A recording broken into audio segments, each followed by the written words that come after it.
Hi guys, good afternoon, or is it already good evening now? Welcome back to my Sunday live, to my channel, The Goddess Style, also known as The Goddess Mom. So, today I want to share with you something quite personal. I've had the most horrible week ever.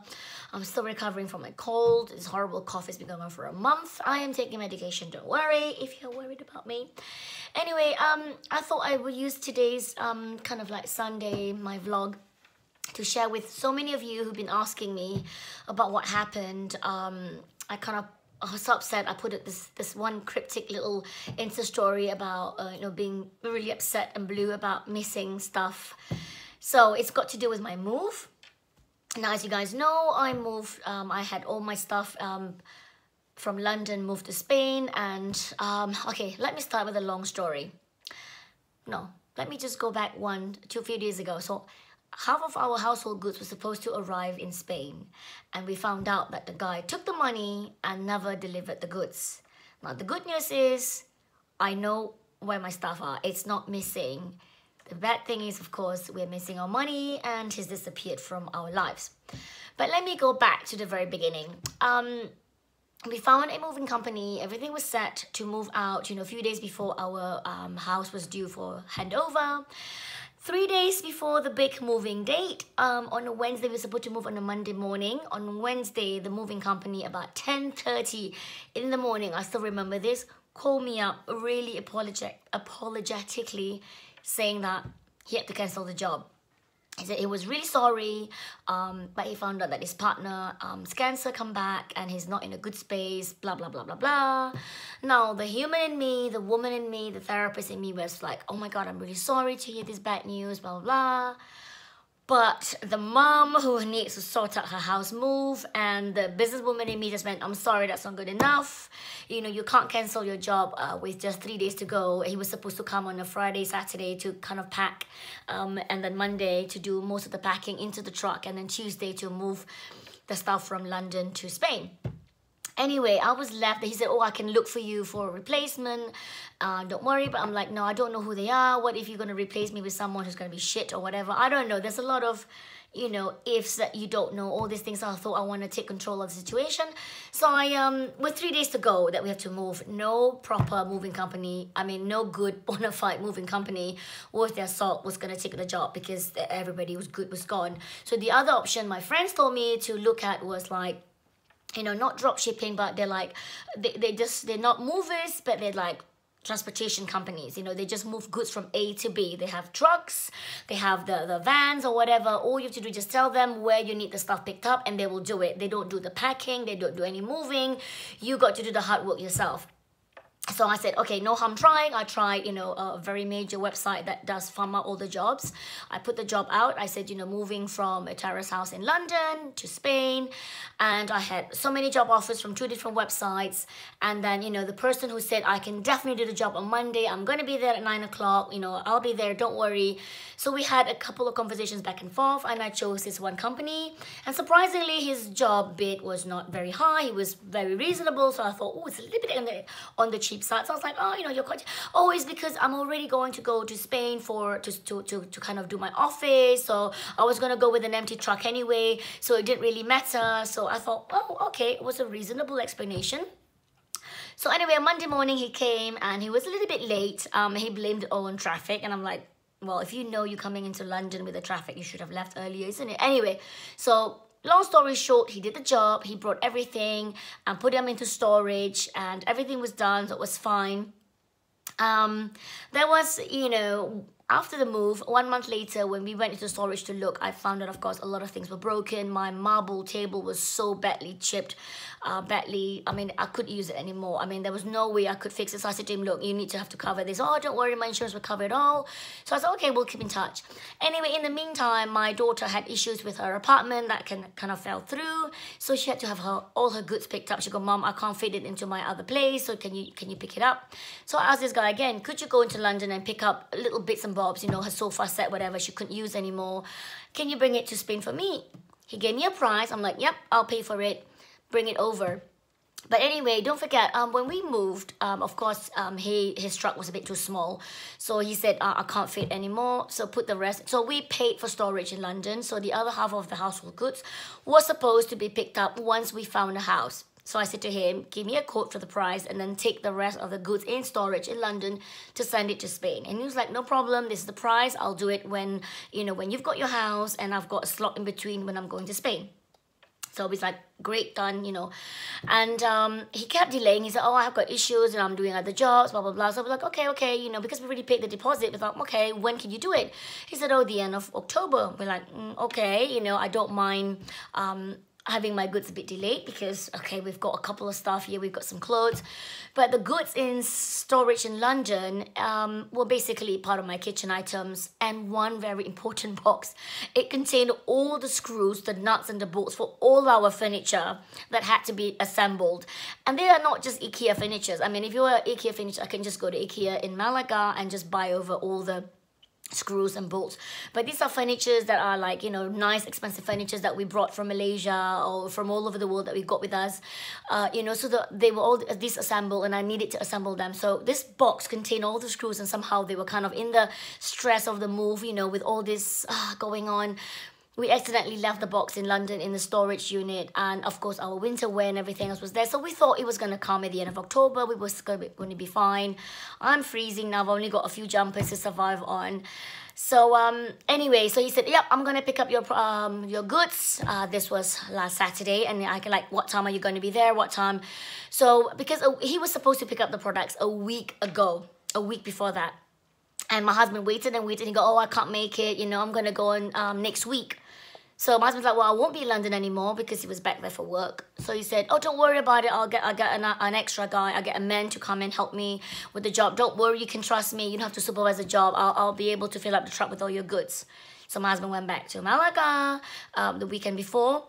And then on the Saturday last week, he said, I've got everything picked up, blah, blah, blah. I will be, you know, I'll be coming with you this week, which is like 5-6 days ago.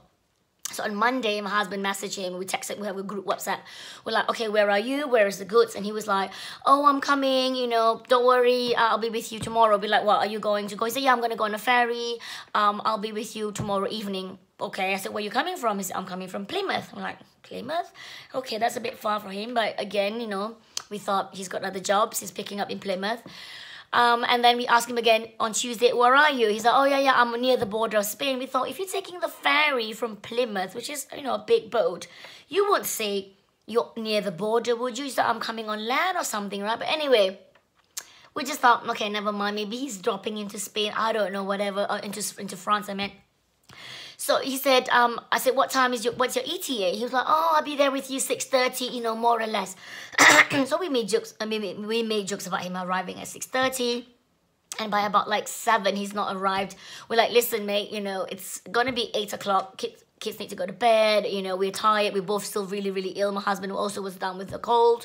So we're like, you know, can you come tomorrow morning instead? He's like, yeah, don't worry. Good, because I can't make it anyway. Tonight, I'm delayed. I'll be with you tomorrow morning with your stuff. Wednesday morning, we messaged him. Nothing. Those 2 blue ticks on WhatsApp. Nothing. Nada. By lunch, more messages. Nothing. He didn't read. He did nothing. There was no reading of messages. So we're like, what's going on? Like, okay, where's our goods? By Wednesday evening, of course, we thought he was being honest. We're like, oh, maybe he has an accident. You know, what happened? Like, oh my God, you know. So we tried looking. So by Thursday, we were getting a little, almost like we were panicking, but we're like, okay, what's going on? You know, we're like, okay, we called his office. Nobody picked up the phone. It went straight to voicemail. We called his phone number. He didn't pick up the phone. We just tried everything, nothing. We're like, what do we do? By Friday, we went to another city, somewhere called Coin. We knew he had a friend there, and we've been there to meet him before to pick up some stuff for the second trip that he did. So we went there and his friend said, well, I don't really know him. I've met him only 6 months ago. No, I haven't heard from him. I haven't seen him. I don't know. So we're like, oh, shit. So by Friday afternoon, I said to my husband, let's just call the storage unit in London to find out anyway. And the storage unit said, that your storage unit is still locked. There's nothing. We don't know what's going on. So I called my daughter and said, look, you've got to go there now. Find out, is it empty? Because if it's empty, we know he's picked it up. Then something has happened or he's stolen it, whatever it is. And dun, my daughter told me, Mom, all the goods are still here. He never came. So, makes me wonder, why would he lie to me and lie to my husband saying that he's got the goods in the truck and he's almost here, he's on my way, I'm on my way. Why would you lie? You've taken the money, we've paid in full. It's not a lot in the grand scheme of things compared to the things I've got in my storage, but the fact that I've paid for storage because he's been late, he didn't pack our goods properly, like, you know, when he put all the goods into Malaga, it was so badly packed that he made me pay for 3 extra storage units when he could all fit into 2 very tightly. I didn't have to pay for the 3rd one. But I thought, that's fine, you know, we've already spent the money, and you know, it costs a lot to do storage. It's not cheap if you do, you know, if you do big units, like I've got a whole household, right? And then again in London, we kept paying. Every week he's late. You know, every week he said, oh yeah, I'll be doing it next week. So we kept paying another week. So, you know, we're talking about £100 every week or whatever it was. So that was not very nice. We've paid all that money plus his services. I was just telling my husband, you know, it's very smart. He didn't take our goods because that would have been theft, right? That would have been a criminal case. If he had taken all our goods into his truck and disappeared, that would have been a police report. But right now, it is only small claims court if we decide to go and hit him for the money. I just want my money back, and I'm trying to figure out what happened because he's delivered twice for us now to Spain. The first half of the goods when we did the move, and the second time for that small, you know, for part of his truck for my daughter's sofa set and things like that she couldn't fit into her new rental place. So now it means I've just booked my ticket today to go to London. I'm gonna have to sort it out to bring this very important box of screws, otherwise we can't move in properly, and a couple of winter goods. I'm gonna bring a suitcase and bring a suitcase back. But yeah, my husband is gonna go back to London in October. We are now gonna look for a moving company in Spain who's delivering or sending a move back to UK, and then I know they're gonna have an empty truck back. So hopefully we can get it for a really good price instead of paying for a moving company from the UK to deliver to Spain, and then they're gonna charge you twice, right? Because they're gonna come home with an empty truck. So that's one way I can save my money. But yeah, anyway, so this is the high and the low of moving. I enjoyed the move. It's been amazing. It's been great, but sometimes you have a hit and miss with moving companies. You know, my friend said, oh, why don't you use a big moving company, you know, a big one. The thing is, we're moving on our own, you know, we don't have a company paying for this. We're not expatriates in that sense, like this proper expat that, you know, a major company like Shell or, you know, ING Bank or Barclays that pays us to travel around the world, you know, where they don't care how much it costs. You know, I had a company quote me £15,000 to wrap up my whole house. That means we don't do anything, they do everything else. And they're gonna charge me 15 grand to take all the goods from my house in Spain to a storage unit in London, in Malaga. Sorry, yeah, from London to Malaga, without even unpacking or anything like that. I tell you what, I'm being quite, I don't know what to call this, continentalist. The best moving company I've ever had in my 25 years of being a global nomad are Asian. A moving company from Singapore that shipped our goods from Singapore to Surrey about 15 years ago. And when we moved from Malaysia to London again 5-6 years ago, they were the best. The best. I mean, all the moving companies in Europe said to me, yeah, you Asian companies are the best. The way they packed, it was so, the best. I mean, my God, nothing breaks. Everything was well done. It was so orderly. You would think, right, from Asia, it would be so bad. But no, the worst moving companies I've had are all based in Europe. This is my worst. This is why I thought if a company was going to bail out on me, I'm just going to wrap everything myself.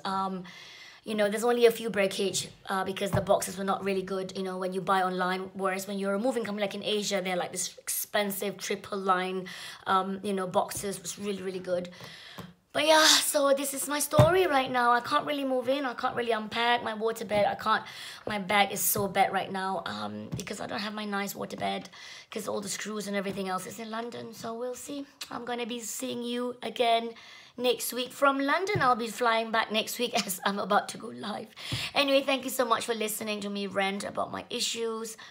Thank you so much for your love, and for all of you who've been asking and sending me your prayers and your thoughts. I really appreciate it. Thank you so much. Mwah.